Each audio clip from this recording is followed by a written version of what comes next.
उस पर होता ही नहीं था, जिस कारण से उसके दांत पीले पीले हो जाते हैं। शादी के बाद। अरे बहू, वैसे तो तुझ में कोई कमी नहीं है, पर तेरे दांत इतने पीले कैसे हैं बेटा? कैसे मतलब? कोई सर्जरी थोड़ी ना कराइए। वो तो क्या नाम, मैं ब्रश नहीं करती थी तो पीले हो गए। अब क्या करूं? आप कहे तो लाल करवा लूं या फिर काले? यार ये क्या है, क्यों माँ से लड़ रही हो? लड़ रही हूँ? अरे मैं लड़ रही हूँ या ये बोल रही है कि दांत पीले हैं, पीले। अरे तपस्या थोड़ी ना की है इन्हें पीले करने के लिए। बकायदा ब्रश नहीं किया है 20 साल तक, तब जाकर। छी, कैसी बात कर रही हो? ये उस वक्त तो पीले नहीं थे जब हम लोग तुम्हें देखने आए थे। अरे तब साफ करवा लिया होगा डेंटिस्ट के पास जाकर। अब देखो कैसे पीले पीले लग रहे हैं। रंजना सास की तरफ गुस्से से देखती है। फिर शुरू हो गई पीले पीले पीले। अरे पीले तो तब भी थे जब मेरे हाथ का रसगुल्ला उड़ा उड़ा कर खा रही थी और बोल रही थी, लड़की नहीं गुणों का खजाना दे रहे भाई साहब आप। खैर अब वो लोग करते भी तो क्या करते, पीले दांत वाली बहू पल्ले पड़ी थी तो झेलना तो था ही। एक दिन कीर्तन में रंजना गाना गा रही थी। अरे कमला बहन, माँ का द्वार है, यहाँ तो सब शुद्ध होकर आते हैं, फिर अपनी बहू को ब्रश भी नहीं करवाती तुम। दूर से पीले पीले दांत भक्ति में बाधा उत्पन्न कर रहे हैं। और कोई 2 साल के बच्चे थोड़ी ना लेकर आई हूँ मैं बहू बनाकर।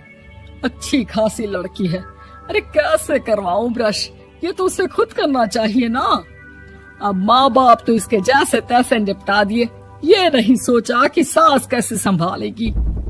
सास बहू को लेकर घर आ जाती है, लेकिन सोच लेती है कि अब इसे लेकर कहीं नहीं जाएगी। अगले रोज बहू कहती है, अरे क्या हो गया, मंदिर नहीं जाना क्या? कीर्तन का वक्त हो रहा है। मेरी मधुर वाणी से कान्हा जी जागते हैं और सोते हैं। आप तो जानती है ना उनकी भक्ति में कितना मन लगता है मेरा। वो क्या है ना, तबीयत ठीक नहीं लग रही है मेरी, आराम करूंगी मैं। तबीयत ठीक नहीं लग रही? अभी तो मिथुन के गाने पर नाच रही थी आप, और अब बोल रही है कि तबीयत ठीक नहीं लग रही। अरे भक्ति में मन लगा लो सासू माँ, ऊपर जाना है, क्या मुंह दिखाओगी आप? हाँ? सास को बहू की बात पर गुस्सा आ जाता है। मैं क्या मुंह दिखाऊंगी, इसकी चिंता तो ना कर, समझी? अपने मुंह की चिंता कर, जो ये पीले पीले दांत लेकर हर जगह पहुंच जाती है। पता है लोग कितना मजाक बनाते हैं। ना जी ना, मैं नहीं जाना कहीं तेरे साथ। तो ये बात है, कोई ना, मत जाओ, मैं अपने कमरे में ही बैठकर भक्ति कर लूंगी। ऊपर वाला दांत थोड़ी ना देखता है, मन देखता है, भावना देखता है। और अरे बस बस, तू सब कुछ दिखा, बस ये सफेद चमकदार दांत ना दिखाना किसी को, है? जा यहाँ से। बहू को सास की बात का कोई फर्क नहीं पड़ता, वो तो जैसी थी वैसी ही रह जाती है। सुबह नहाकर किचन में खाना बनाना, फिर खाना खाना, कीर्तन भजन करना और सो जाना। एक दिन, माँ जी मैं सहेली के घर जा रही हूँ, शाम को लेट आऊंगी। हाँ, तो जाना, मैंने कौन सा तेरी आरती करनी है घर पर बैठकर।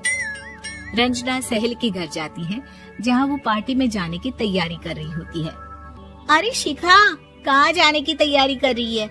मैं गलत वक्त पर आ गई क्या? अरे नहीं यार, उल्टा सही वक्त पर आई है। मैंने ये साड़ी और ज्वेलरी निकाली है यार, शाम को इनके ऑफिस की एक पार्टी में जाना है। बताना कैसा लग रहा है ये सब? नहीं यार, इस ड्रेस के साथ तो वो वाली ज्वेलरी अच्छी लगेगी। हाँ, सही बोल रही है, मैंने ध्यान ही नहीं दिया। वैसे तो हमेशा से मस्त फैशन सेंस रखती है। तो बड़ा जाती होगी ना पति के साथ पार्टी में। रंजना कुछ नहीं बोलती, बस सोचती है कि यार काश ये बात सही हो जाती, पर मैं क्यों नहीं जाती पार्टी में? क्या इन लोगों की कोई पार्टी होती नहीं होगी? रंजना घर आती है और रात में पति से सवाल करती है, एक बात बताइए, आप मुझे किसी पार्टी में क्यों नहीं ले जाते? क्या आपके यहाँ ऑफिस में पार्टी नहीं होती? पति बेचारा क्या कहता कि दांत पीले हैं तुम्हारे इसलिए। अरे कोई पार्टी होती नहीं हम लोगों के ऑफिस में, तो कहाँ से लेकर जाऊं? और मार्केट, मॉल, कहीं वीकेंड घूमना, कहीं तो। अरे यार, सारे हफ्ते में एक छुट्टी मिलती है तो सोचता हूँ कि आराम ही कर लूं। क्यों? रंजना मन मार के रह जाती है। पहले कभी सास के साथ मंदिर जाया करती थी, लेकिन वो भी सास ने ले जाना बंद कर दिया। घर बैठी बैठी रंजना बोर हो जाती है। तभी उसे आइडिया आता है और वो मायके जाने का सोचती है। सासू माँ, 2 दिनों के लिए मम्मी के घर जा रही हूँ। अच्छा अच्छा, ठीक है, आराम से जा।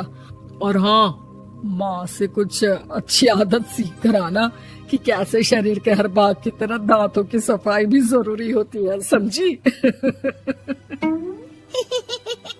शुरू हो गई ना आप। वो लोग आपकी तरह नहीं है कि छोटी छोटी बात का बतंगड़ बना दे। उन लोगों के लिए मैं मायने रखती हूँ, ना कि मेरे पीले पीले दांत। रंजना माँ को बिना बताए उन लोगों को सरप्राइज देती है, लेकिन जैसे ही वो दरवाजे पर पहुँचती है, अंदर देखती है कि घर वाले कहीं जा रहे होते हैं। अब माँ, काश रंजना दीदी के दांतों वाली प्रॉब्लम नहीं होती तो वो भी हम लोगों के साथ चलती ना बुआ जी की बेटी की शादी में। हाँ बेटा, लेकिन अब उसे कौन समझाए कि उसको उसके पीले दांत नहीं दिखते, लेकिन उसके आसपास के लोगों को कितना एम्बैरेसिंग फील कराते हैं। मुझे तो कितनी बार उसके स्कूल की टीचर ने शिकायत की कि उसके साथ कोई लड़की बैठना भी नहीं चाहती, और ना ही कॉलेज में कोई उससे बात करना चाहता था। लेकिन पता नहीं क्यों उसे ये बात समझ में ही नहीं आती। कोई कमी नहीं है उस लड़की में, बस यही कि दांत पीले हैं। वो तो भला हो जीजा जी और उनकी माँ का, जो दीदी को जैसी है वैसे ही रखा हुआ है। रंजना को अपने घर वालों की बात सुनकर बहुत दुख होता है।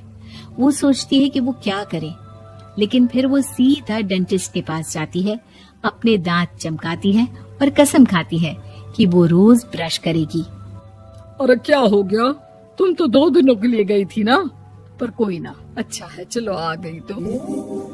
रंजना सास के सामने आकर खड़ी हो जाती है और पूरी स्माइल करती है, उसके चमकदार दांतों को दिखाती हुई। हैं? चले मंदिर। माँ, मुझे माफ कर दीजिए, मैंने आप लोगों को बहुत एम्बैरेसिंग फील करवाया। मैं आज से रोज ब्रश करूंगी।